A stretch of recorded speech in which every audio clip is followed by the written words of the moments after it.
Sure, there's many ways you can cut costs in your property, and the answer is right there in front of you.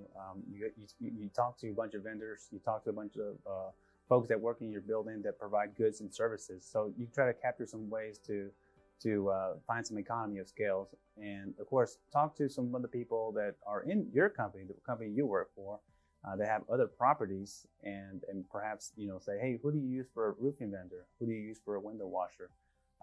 Who you use for HVAC, and perhaps you can get that same company to provide some of those savings just by using them, in a group. So some other companies have what's called a national account, and they can further their savings by having a national account. So also, Georgia Power. What are your Georgia Power rates?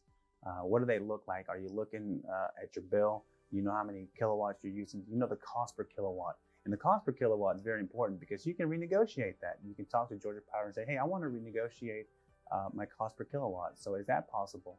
And while you're in the Georgia Power website, you can also look and see, what are good opportunities to capture some rebates.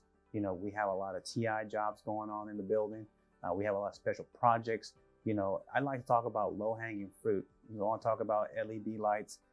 Those are very easy jobs that you can capture rebates on. And then you get into those other bigger jobs like HVAC projects, like demand air ventilation. You can also capture some retro commissioning.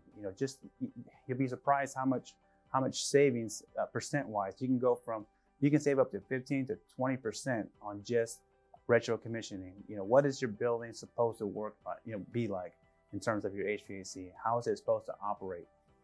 And so just by doing a retro commissioning, you can bring it back to exactly what it should be.